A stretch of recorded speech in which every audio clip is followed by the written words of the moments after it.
Some of the interesting collections of grey matter are seen within the midbrain. So in this video, let us go on to study them. First begin with the cranial nerve nuclei. At the level of inferior colliculi, in front of the cerebral aqueduct, one on either side of the midline, we find a pair of trochlear nuclei which belong to somatic efferent column.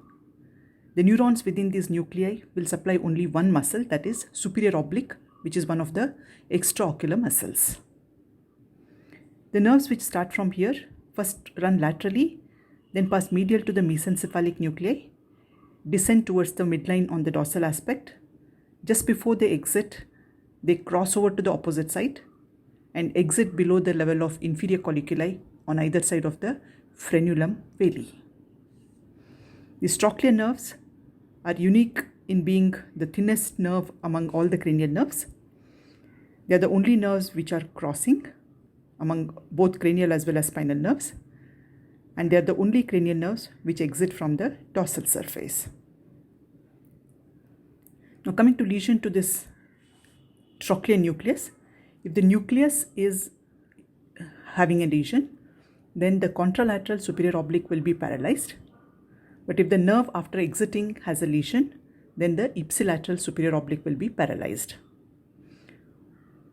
What will be the presentation? The patient will have vertical diplopia. Quite often, he presents to you that he keeps falling whenever he is getting down the stairs. How do we test for this muscle or the integrity of this nucleus? Ask the patient to look downwards and medially. When the eyes are adducted, looking down is exclusively done by the superior oblique muscle. So if the muscle is paralyzed, then the patient will be unable to look downwards when the eyes are adducted. Now coming to the oculomotor nuclei, these are the nuclei found at the level of superior colliculi.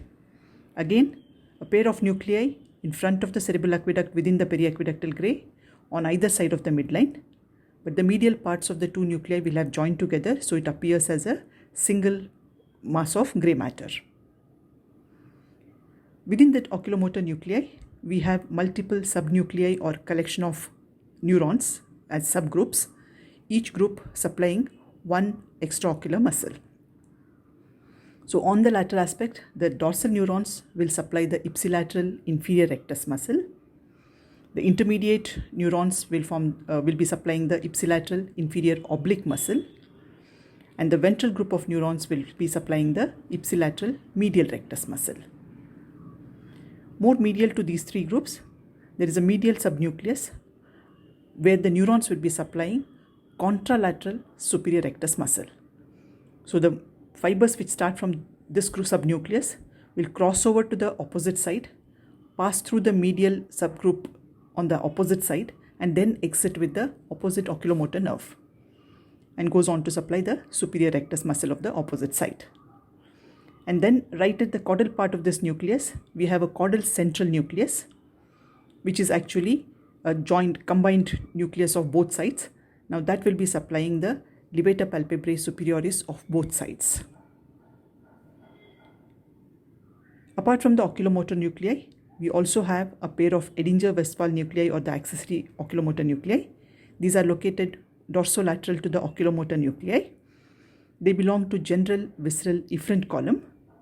They will be supplying the preganglionic parasympathetic input to the ciliary ganglion, through which they supply the sphincter pupillae muscle and the ciliaris muscle. They receive connections from both pretectal nuclei. The oculomotor nerve which emerges will be carrying fibers from both these nuclei. It passes through the tegmentum and through the substantia nigra to emerge from the medial surface of the cerebral peduncles at the medial sulcus. So as the nerve exits, it will be a content of the interpeduncular fossa. Some of the fibers of the oculomotor nerve may be even passing through the red nucleus. At this level, we also see a group of preoculomotor nuclei, which include a rostral interstitial nucleus of medial longitudinal fasciculus, which is a center for vertical gaze control, an interstitial nucleus of Cajal, which is a center for torsional gaze control, and nucleus of Darkshavish or nucleus of the posterior commissure, which is involved with reflex gaze control. Now, what happens when the oculomotor nuclei are having a lesion? That will result in diplopia, that is double vision, mydriasis, that is dilated pupil because sphincter pupillae will be involved. This happens only if the Edinger-Westphal nucleus is also involved in the lesion. Ptosis because of the involvement of levator palpebrae superioris. And in a patient having oculomotor nerve or the nucleus lesion, the eye will take up a position of down and out. That is, the eyes will be looking downwards as well as laterally. That's because of the action of superior oblique and lateral rectus, the only two muscles which will be spared. So how do we test for this nucleus or the nerve? Ask the patient to adduct his eye. Adduction of the eye is brought about by medial rectus, helped by superior rectus and inferior rectus. So because all the three muscles are involved, the patient will be unable to adduct the eye. Ask the patient to elevate the eye. Again, elevation is brought about by superior rectus, inferior oblique, and the elevation of the eye is accompanied by elevation of the eyelid, which is brought about by levator palpebrae superioris. Again, all these three muscles are supplied by oculomotor nerve. Therefore, the patient will be unable to elevate the eye. And in case of involvement of Edinger-Westphal nuclei, then the particular eye will also be not showing light reflex. Now coming to the next collection of grey matter, that is Substantia nigra. This is a band of dark matter located between the crus cerebri and the tegmental part of the cerebral peduncles. Mediolaterally, it extends from medial sulcus to the lateral sulcus. Anteroposteriorly, it will be extending from the crus cerebri to the tegmentum, and vertically, it extends from pons to the subthalamus. It is subdivided into multiple parts, two parts mainly. The anterior portion, where the cells interdigitate with the fibers of the crus cerebri, that part is known as pars reticularis or pars reticulata. Posterior part, where the cells are more compactly arranged, along with the lateral extension, are known as pars compacta, and the lateral extension is known as pars lateralis. Pars reticularis is made up of iron-rich multipolar neurons, which are GABAergic, and pars compacta and pars lateralis are predominantly dark pigmented multipolar neurons, which are neuromelanin-rich, and they are dopaminergic. These cells will form the A9 group within the midbrain. Along with it, between the two substantia nigra, along the midline, we have the A10 group of the dopaminergic neurons, and more dorsolaterally in the tegmentum, we have the A8 group of dopaminergic neurons. So the pars compacta, pars lateralis, and which form the A9 group, and the A8 and A10 group, these form the dopaminergic neurons from the midbrain, which will be projecting to various areas in the cortex and subcortical centers. So let us start with the connections of the substantia nigra. The pars compacta, pars compacta with the ventral tegmentum, that is A9 with A8 and A10. Coming to their projections, they have a mesodiencephalic projection to the thalamus and hypothalamus. They have a mesostriate projections to the caudate nucleus and putamen, also few fibers to globus pallidus and subthalamic nucleus. The fibers which are starting from pars compacta will be known as nigrostriate, but when we add it with the A8 and A10 group, we call them as mesostriate projections. Then we have mesolimbic projections to the entorhinal area, septal region, amygdala and nucleus accumbens. And also we have mesocortical projection to the most parts of the cortex, but predominantly to prefrontal cortex, orbitofrontal cortex and the cingulate cortex. Pars lateralis will project to the superior colliculus, and through this projection it will have a role in saccadic eye movements. Pars ventralis or pars reticularis rather, that will be having a nigrothalamic projection to the ventral anterior and mediodorsalis nucleus in the thalami, and also it has a nigrotegmental projection which is to the pedunculopontine nucleus and the reticular formation. Now, the pedunculopontine nucleus is involved in gait control. The pars reticularis will also project to superior colliculi, thereby controlling the saccadic eye movements. All those projections which were starting from the pars compacta and the rest of the ventral tegmentum of dopaminergic fibers, they will be traveling in the medial forebrain bundle. So these are the efferents from the substantia nigra. Their two main efferents come from the precentral and the partly postcentral gyri from cerebral cortex. And the second area from where they get the inputs is from the basal ganglia, mainly from caudate nucleus and the putamen. Now let us move on to red nuclei.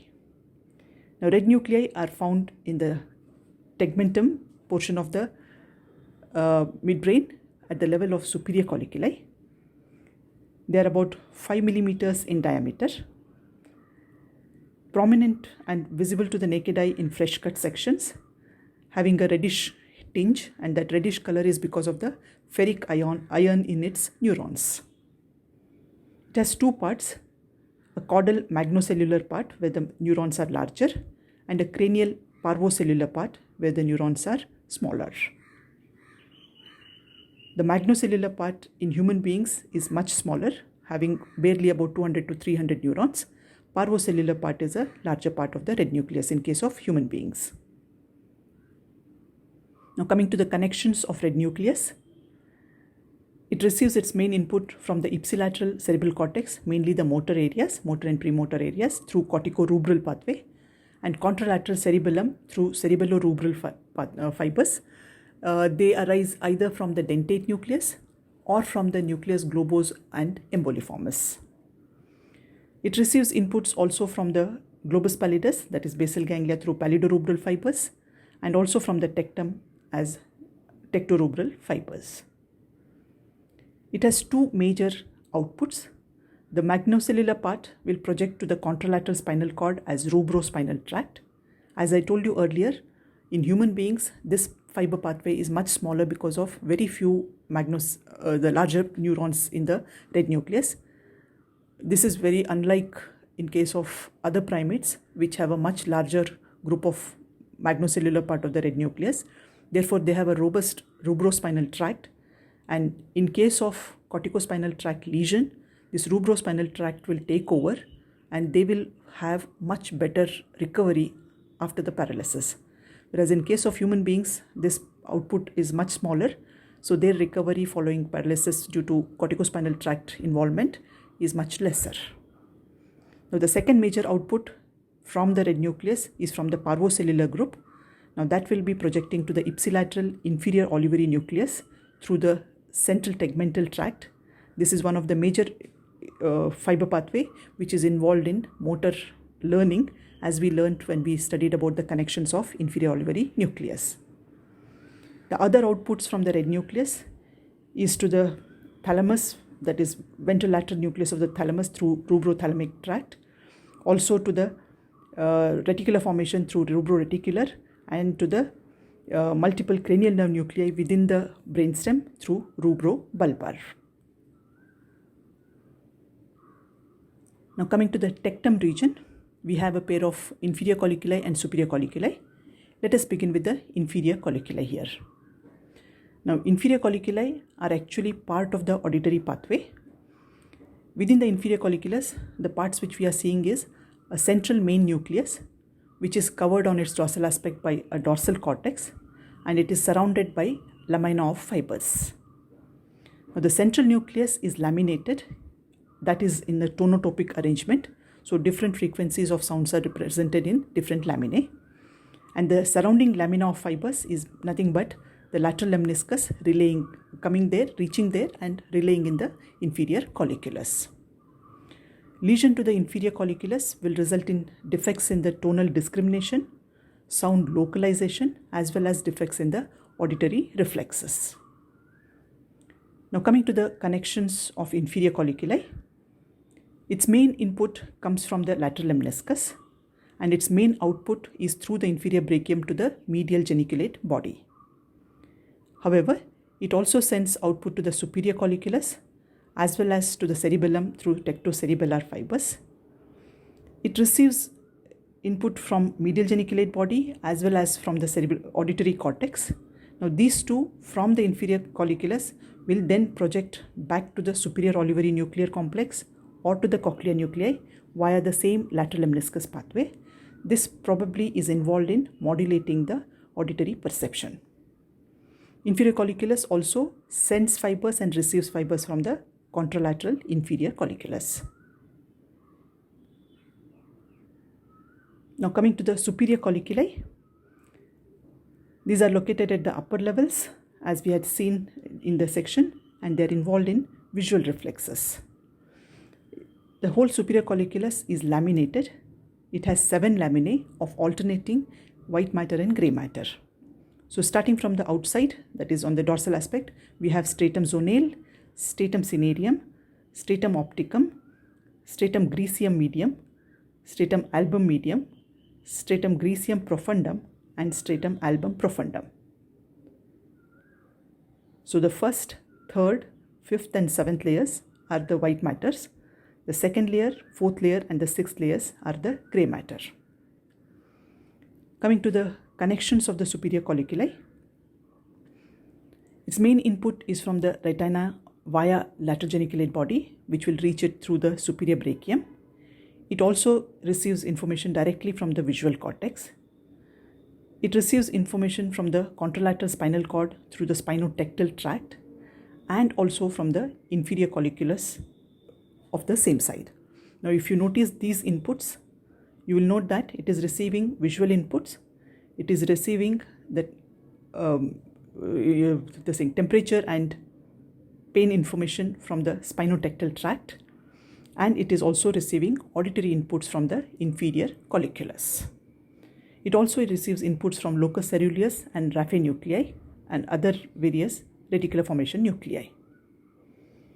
Its main output again is back to the retina via the lateral geniculate body, which will be again passing through the superior brachium. It will be sending output to the various mesencephalic nuclei like Substantia nigra, or to the inferior colliculi, to the red nucleus, pretectal nuclei, and even the cranial nerve nuclei, which are located within the midbrain. It also sends output to the pulvinar, which is the posterior most part of the thalamus, which then projects to the visual cortex. So this will form an extrageniculate visual pathway. So even if the lateral geniculate body has a lesion, person can perceive a bit of visual impulses. That is because of this alternative pathway available. And its two other major outputs are the tectospinal to the contralateral spinal cord and the tectobulbar to the various brainstem nuclei. Now these two pathways will help in turning the head and also to the body with the eye. Now coming to the pretectal nuclei, these are a pair of nuclei located within the pretectal region. Quite often they will be adjacent to the superior colliculi.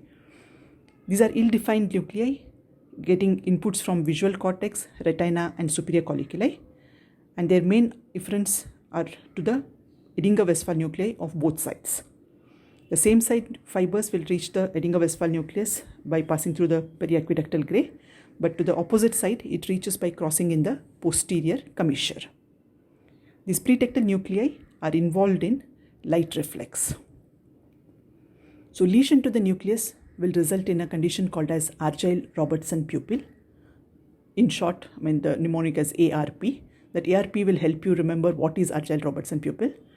That ARP, that is accommodation reflex, is present, and in the reverse way the pupillary reflex will be absent. Because the pretectal nuclei are involved with pupillary reflexes only, so the person having lesion to the pretectal nuclei will not have pupillary reflexes, but his accommodation reflex will be unaffected. So such a condition is known as Argyll-Robertson pupil. It's seen in various clinical conditions. So with this, we come to the end of this collection of grey matter within the midbrain. Hope you enjoyed this video. You can visit this site for other videos on the neuroanatomy. Thank you very much.